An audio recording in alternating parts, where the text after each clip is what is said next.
Big topic today on today's show. Referral partners, building them, how to work with them, how to find them, who's the best candidates to talk to be a referral partner for you, and how to really grow your business in a big way.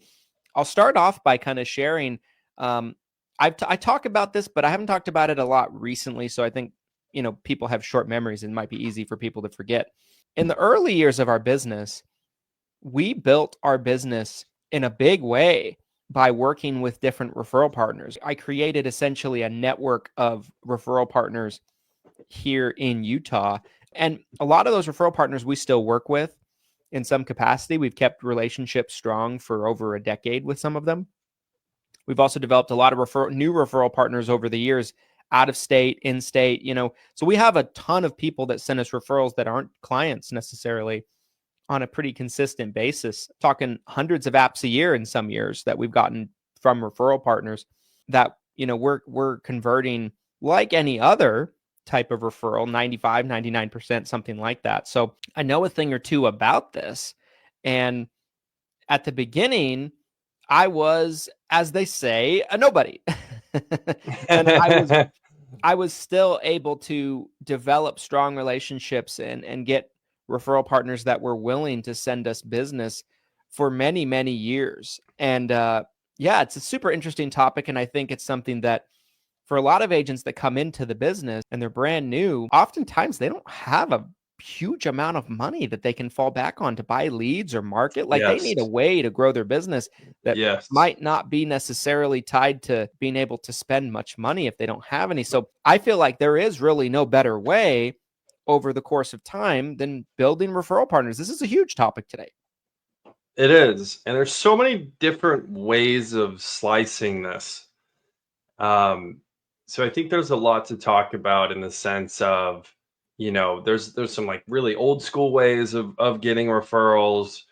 There's kind of like cold referrals versus, warm referrals. I think there's a lot of different strategies. So like, I'll tell you one from back in the day when I was door knocking, where this was a strategy that I had used and it had worked.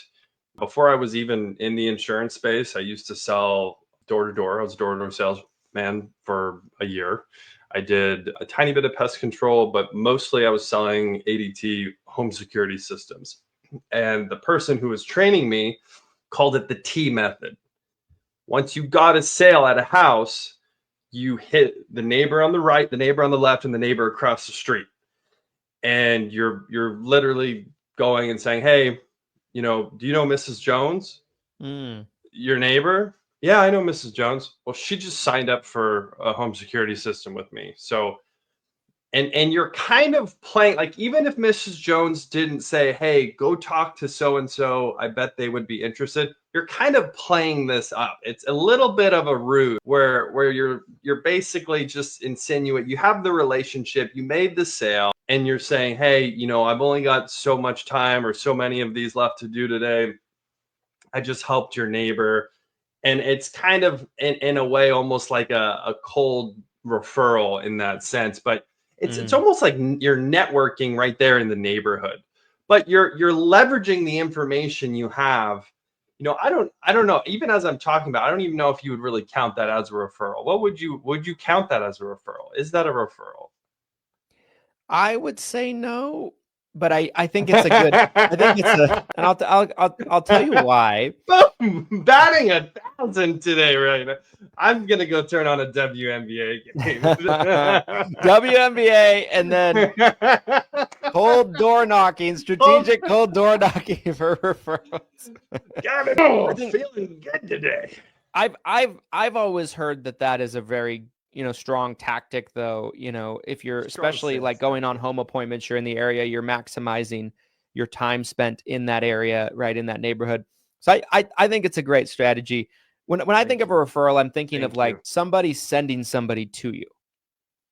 Yes. Like they're like so I think that would be a referral if Mrs. Jones was the one walking over there, knocking on her neighbor's door and saying, hey, you got to talk to Glenn about this home security system. Well, I guess, and I guess like in my mind, because like sometimes that would happen, right? You're asking the neighbor's pointing out like who's in the neighborhood, telling you where to go. But a true warm referral, right? When I'm thinking in my head, like cold versus warm referral, like a cold referral would be like, hey, go talk to so-and-so. A warm referral would be like, they've got so-and-so reaching out to you, right? Yeah. I feel like cold referrals are kind of non-existent with Medicare though, because basically a compliance violation to reach out to them. You need permission Oh, to for contact. Medicare, Medicare Advantage. Yeah, Right. I mean, absolutely. Medicare supplement too, if you're going to do their PDP, right? Like, so, I mean, if you're selling a sup or an ancillary product or a life insurance product, and that is all that's going to happen, and you know that, you're fine. But if you are discussing PDP, if you're looking at PDP, if you're talking about Medicare Advantage, then it's kind of a no-no. So I don't know. I guess I it's one of those things where, like, in the early years for me, I would take cold referrals and reach out to them on the back of Medicare supplement. And back then the rules were a little different, right? Back then the Yeah, rules were, if your intention was to talk to someone about Medicare supplement and Medicare Advantage comes up organically in that conversation, then you could scope them and move forward. Nowadays they're a little bit more strict to where, you know, if the conversation starts with Medicare supplement, it's not supposed to end in Medicare Advantage sale, but I don't know how that's even really policed at this point. You know, it's kind of a weird kind of like, so what if you are marketing for Medicare supplement and someone wants to talk to you about Medicare Advantage? Are you supposed to turn their business away? Like, that's almost where that conversation leads to. And no one's really able to ever really answer that question entirely, like carriers, compliance officers, everything like that. But yeah, I mean, for me, what I would think about, like, is really the goal of building referral partners is you're building referral partners that are causing people to call into you, right? They're right. giving people your information and they're calling into you. It's easy. There's not a lot of confusion at that point. I'm not a big fan of like collecting someone's information or and going to talk to them myself, because it makes me just a little nervous on the I mean, it's compliance more, of it. well, it's really, and again, I'm coming from the perspective of the life side of the business too. When I got, Yeah. on the life side, some of these, I guess what I'm like, a cold referral to me is almost more of a lead if you think about it, and it's less of Yeah. a referral really, because I'm also thinking like, one of my first sales trainers as a life insurance agent, by the agency manager at the time, he was a big fan of basically trying to get them to give you 5 names out of their cell phone before you Yeah. left the house, right? Yeah. Which Yeah. is great. And again, it's one of those things where, like, when you can call someone up and say, "Hey, I just helped your cousin get a life insurance policy. I would love to help you get one too." Is that a referral? Nah, not really. Like, even if they told you to call them, It's you know, prospecting is what I would call it's it. networking maybe, more than a referral. But I think Yeah. in this sense, a referral partner is someone external to you is saying, hey, you need to go talk to them or you need to call them, right? Right, right, and they're not a client, right? Right. As a referral partner, like, I wouldn't call, like, a client that sends us a lot of referrals a referral partner necessarily. You know, I would That's a call a re referral partner, but not in the, I I mean, guess they're sending you referrals. we're getting really granular with this. I think of referral partners if you're working together, you can't, I don't know how you'd work with a client. You know, you can't pay them, you can't send them anything, Yeah. you Yeah, know. that's true.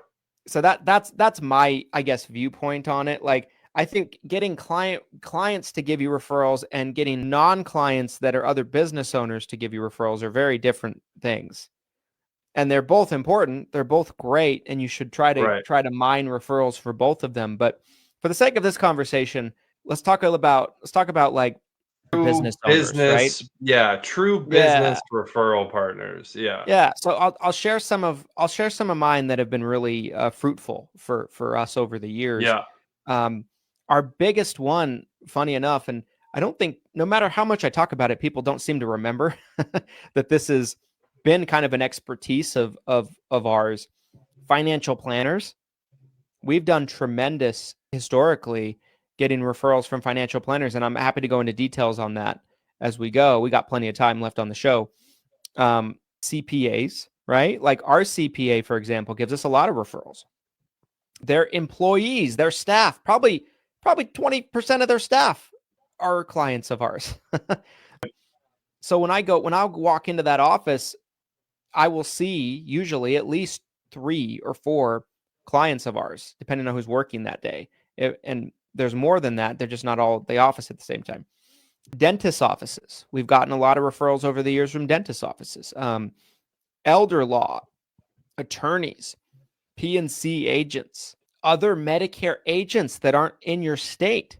That's a great one. That's a great one. Yeah. And sometimes your best referral partner is from an unlikely source. I've gotten referrals from yogurt shops, gotten referrals. I was getting a referral for a little while from a smaller like gym, from laundromats. When I lived in Florida, I was getting referrals from assisted living facilities and 55 and up communities. Yeah, I mean, there's so many, there's so much here. So how do we eat an elephant? I would think the first place to start is, first off, who can be a referral partner? We kind of talked about that, but I would say there's going to be prime candidates that can be referral partners that are going to be most likely, but don't rule out others as well. Like talk where your feet are when you're talking to someone that could potentially, I would say a good referral partner by definition to me is anybody that will have a similar demographic of clientele that you will.